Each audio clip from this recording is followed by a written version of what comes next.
So, you have the 20W45A snapshot, the 20W46A snapshot, they skip 47. We are here. Hello there, Cal. We are here in the 20W48A vanilla snapshot. As you can see up here, this is the third snapshot in the 1.17 job update so far. I don't know what happened to 47. There's probably some technical reason why they skipped it, or maybe it really was just a mistake, but I am so sorry. I deeply apologize. You look so sad.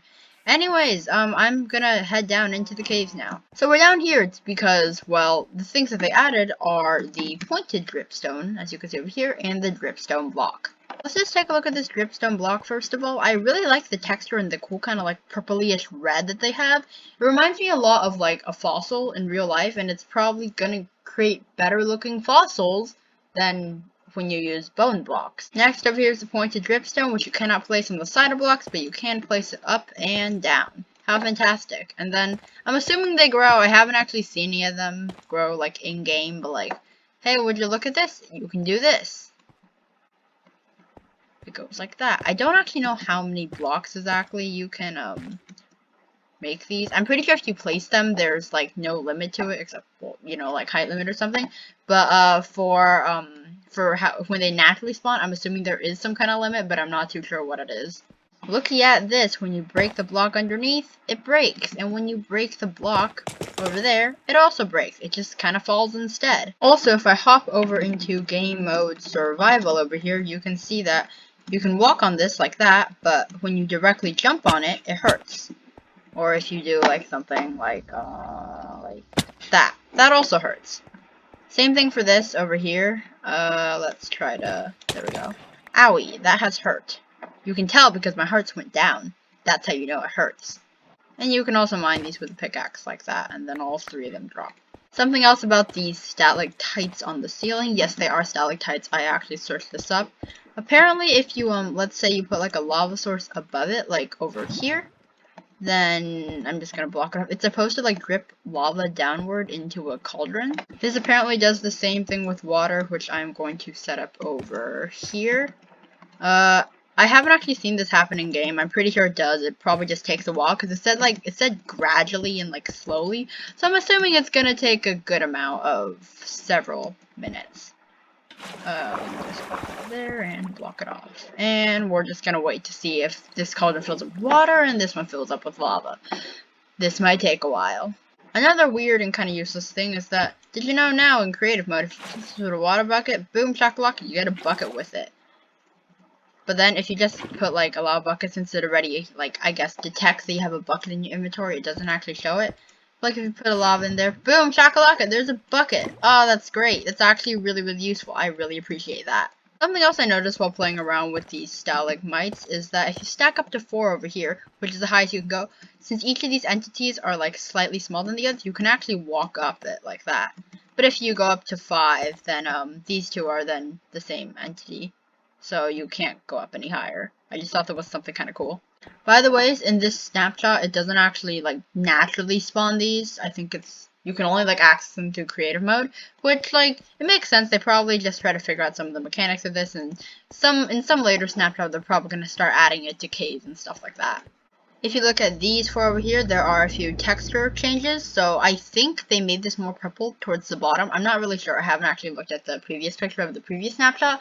This one, it changed from the weird diagonal thingy to a bundle of these, and now they just left it as a singular candle. And honestly, I hope they keep it as this one, because I really like how this one looks.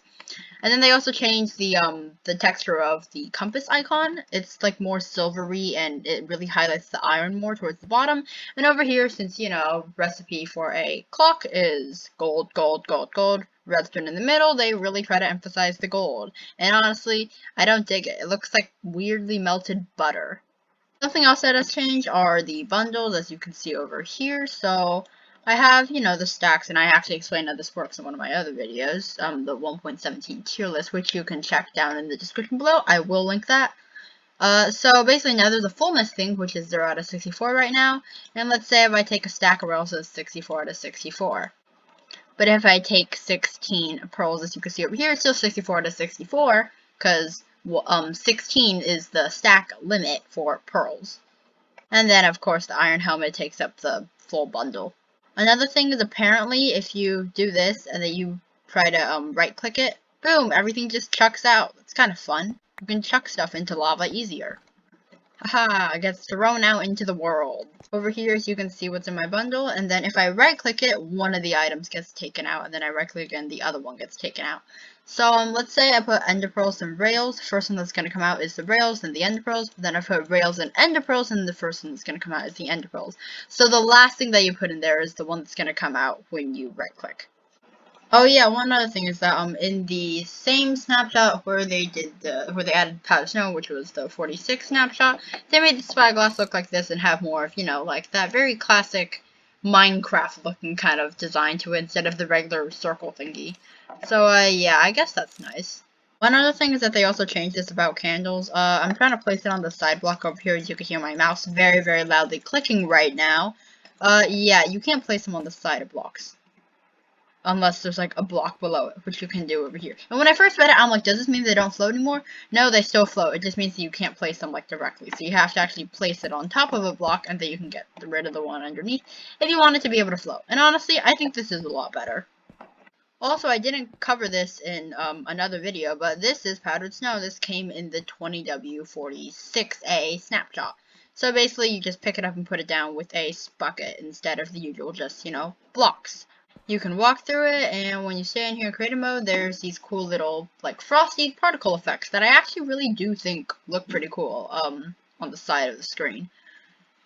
If you are in game mode survival, which I will switch to now, you will see, like that my hearts are blue, and I am currently freezing. Apparently, if you put on, like, one piece of leather, it just makes you stop. It said in the notes, which also, by the way, I will be linking in the description below. It said in the snapshot notes that if you wear a full set of leather armor, then you stop freezing. But apparently that's not true, because it's you just need one and then you stop. I don't know. I don't know. They'll get this figured out, or maybe they'll just keep it like this. Just have one piece of leather armor. Boom, shakalaka. You shall no longer freeze to death and elsify. Wait, no, sorry, that's Anna. Anna was the one who. Yeah, I mean Anna. You get what I mean. They also added the game rule of no freeze damage. So I'm gonna wait until I start taking some damage. Freeze damage false. I'm gonna just wait a little bit. Should happen anytime soon. Also, it like has this really cool slow-mo zoom in. It's pretty cool. So it's set to false. I'm still like frozen. The hearts are still blue, but like I'm not taking any more damage. I haven't actually gone over this in any video, but to make copper block it used to be 9, but now instead it's only 4. So they changed it, and honestly I like this better because copper isn't exactly like a super common ore. And over here, none of the cauldrons have actually. Oh boy, I don't know how long this is supposed to take. So while we can wait for that, I'm gonna go over to this ravine over here, and I'm gonna have some fun with the really satisfying sound that happens when you break the stalactites. And I'm probably gonna break this with a trident. If you did not know, you can also break these with a trident. Fantastic, isn't it? And trident. Nope. And trident. It's like scaffolding. Oh, it's so satisfying.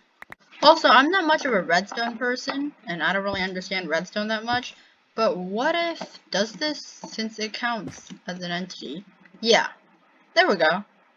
So there is, wait, does that mean that if I break it, yep, there's a signal. Okay, that can be used for, like, a lot of mini-games when you think about it. Like, try to aim the trident, throw it at, the stalactites, and then the observer, like, unlocks something with the redstone. Okay, that's actually pretty cool. Now let's head on back over to a little thingy over here. There is no water or lava. Fantastic.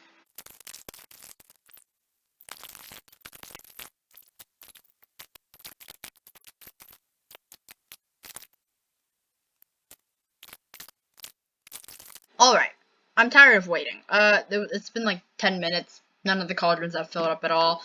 Anyways, I'm gonna put the snapshots, actual notes down in the description along with my other 1.17 video. And that's kind of it. Love y'all, but not to the point of insanity. I'll see you guys on whatever other day I upload. Bye-bye!